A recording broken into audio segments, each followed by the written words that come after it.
Okay, but some of those who have reacted to this, they quote Section 38 of the Constitution. Yes. Therein they say that every person shall be entitled to freedom of thought, conscience, and religion, including freedom to change his religion or belief, and freedom either alone or in community with others, and in public or in private, to manifest and propagate his religion or belief in worship, teaching, practice, and observance. Absolutely. Here they say they don't require any license. No, they forget there is also Section 45. Section 45 says that these rights, referring to all rights, fundamental human rights guaranteed by the Constitution, can be regulated for the interest of public order, peace, and security. Now, if in the practice of your religion you infringe on the right of others, the state has the right to intervene. Your rights exist only to the extent that they don't infringe the right of others. You cannot, in the name of practicing your religion, block highways because you are infringing on someone's right to movement. Okay? And this is what essentially happened that led to the deaths of hundreds of people during the Army-Shia clash. Those that refer to Section 38 conveniently forget Section 45. The Constitution must be read in totality. You can't pick one section in isolation of all other sections. So what we have in that bill is completely in consonance with the Constitution. Religious leaders, especially those in Kaduna State, don't understand the import of this bill. If this bill, the way you've just painted it, is for both religions, major religions, and even the animists, why is it that there's this call for you to drop the idea? Well, look, first of all, let me say that all the calls to drop the idea that I've had are not from people in Kaduna State. They are not from religious leaders in Kaduna State. All the calls are from busybodies that live elsewhere that do not understand what Kaduna has gone through. Any responsible religious leader that knows the history of religious violence in Kaduna will support this bill. And I tell you, we didn't come out in the morning and just send this bill to the State Assembly. We drafted it. It went through the State Security Council where we have religious leaders and traditional rulers. Okay? It was discussed. We had issues we couldn't agree on. What time should we allow people to put loudspeakers and blare? Is it 8 p.m.? Is it 10? Is it 12? But we thought, leave it to the State Assembly. Okay? Not that they agreed 8 p.m. No, we finally put 8 p.m. in the bill, but some felt 8 p.m. was early. Let's make it 10 p.m. Let's make it midnight. I'm indifferent to that as long as the State Assembly is the one that makes the law. Let them consult and decide, okay? And we circulated this bill to the religious organizations and asked for feedback. And what I always say to anyone that questions the bill is, look, the bill is short. You can read it in 10 minutes, 15 sections. Tell me the section you don't like and why. We can discuss it. We can negotiate. But don't say that the bill is not needed, because we need it because we've lost too many lives here in Kaduna. But those that are commenting, if you check, you find that they do not live here. They don't live in Kaduna. The religious leaders in Kaduna that we are accountable to, we have discussed with them. Discussions are ongoing. We have met with CAN. We've met with JNI again, just last week, and they are meeting. They are getting all their followers to explain to them, because the government is not really the one licensing. It is the religious bodies that will look at Suleiman Alede and say, are you qualified to preach? Here is a license. We just issue the license as government, but they are the one that decide who gets the license. Like a regulatory body. Precisely. So we are just there to give the stamp of authority behind their decisions. We are not going to interfere. We are not going to say this is the one that should preach or not. No, we've left it to those that know better, the clerics themselves. So we don't really understand what the issue is. And as I said, all the people that are making claims predicting my death do not live here. They have not gone through the trauma of what religious abuse can do to a community like we have seen in Kaduna. Okay, so what exactly, coming back directly to the investment summit, and I'm sure that there will definitely be room for questions and answers at the investment summit. What are you hoping to achieve?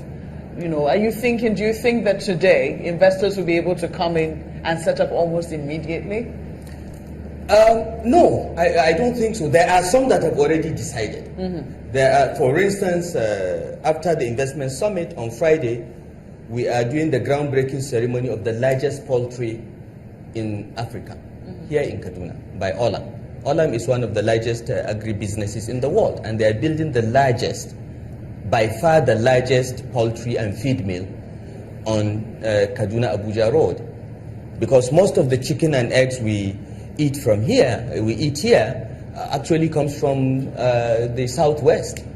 Interesting, not Plateau State, where we hear is the home of poultry.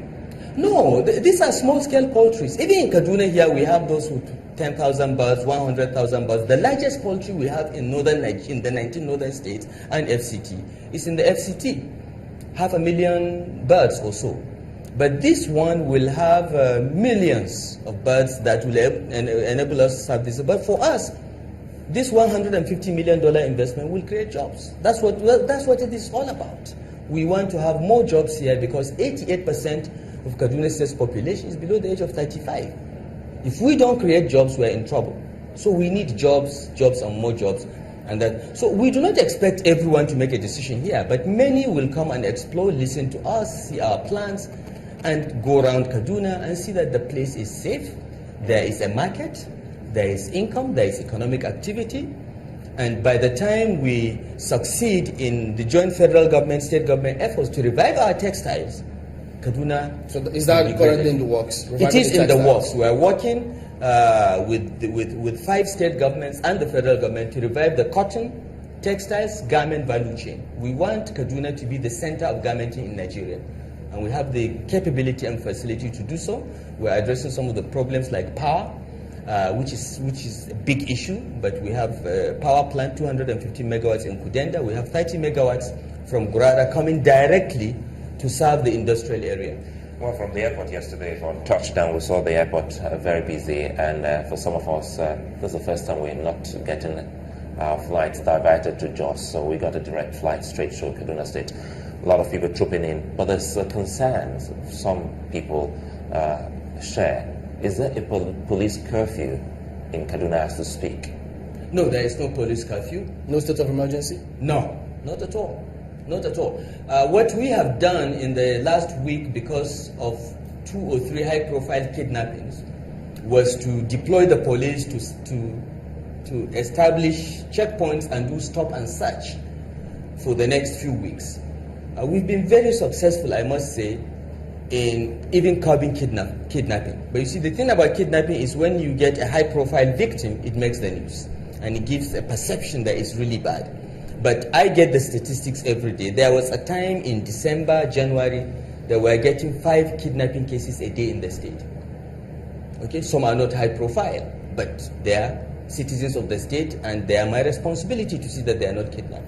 But we designed and implemented a military operation along the Kaduna Abuja Road that wiped out most of the kidnappers, arrested many of them, and Kaduna Abuja Road has become much safer. Now, a few of them ran into Nasarawa State and are coming back to do this, and we've got 2 groups now. But because we know there will be an influx of people for the investment summit, we decided to put in additional security measures. So you see checkpoints in the evening, stop and search and all that, but it is mostly to curb kidnapping and carjacking and car theft and so on and so forth. So where did that story come from, the story of state of emergency by the police? No, there is nothing like state of emergency. Only the governor can declare state of emergency. No, not even the governor, the president. Only the president, on the request of the governor, can declare state of emergency. There is nothing like that. What the Inspector General of Police did, in view of the high-profile kidnappings, 2 or 3 of them, you know, Dangote's director was kidnapped. Then we had 3 pastors that were kidnapped. And they've been freed now, have they? They have been freed. Unfortunately, one died. How are they doing? They are doing fine. I visited them yesterday. The deputy governor visited them the day before. They are still coming out of the trauma of the kidnap, because they were with the kidnappers for nearly 2 weeks. We've done extensive debriefing of them. The debriefing continues, but clearly We now know that there is a den of kidnappers in the forest ranges straddling Nasarawa, Kaduna, Plateau, and FCT, and we have to do something. But we are going to do something about it. I'm confident that in a matter of months, based on the technologies that we are deploying and the support we've got from the Inspector General of Police and the DGSSS, we are going to end that as well. All right, we need to go, but quick one here. Will the investors have tax holiday, the ones that are coming in? Yes and no. Yes, because the Kaduna state government has its own taxes. We have a new tax law that consolidates all taxes in one law, making it easier for investors. And the taxes are very low. And we can waive state taxes for most businesses. We can give you a tax holiday. We can waive payroll taxes and other taxes that are within the purview of the state. For instance, for our housing programs, we have waived all land charges. You know, if you want to build low and medium income housing in Kaduna State, land is free. You don't pay a penny. We give you CO4 without paying, and you don't even pay for the form, which is 50,000 naira. Because we want to build our 20,000 houses in Kaduna City in the next 5 years and in other cities. So we do that because we believe that our priority is first jobs, and our taxes will come later. Come first, establish, employ people, reduce our unemployment problem, will make our money anyway. So we'll give tax holiday, state taxes. But you know, most of the holiday taxes that incorporated companies pay are to the federal government. And that is not under our control. We'll make cases to the federal government to waive taxes where necessary. And we are strong advocates, and we are influential in the federal government. So we are quite confident that we'll try to get those taxes. For instance, the Olam factory. All right, so we'll try to do that. Well, Nasir Rufai is the governor of Kaduna State, and we did come to you live from Kaduna, in Kaduna State, where the Kaduna Investment Summit starts today. Governor, thank you for coming on this morning, and all the best. Thank you. So there you go. We will be back tomorrow, though.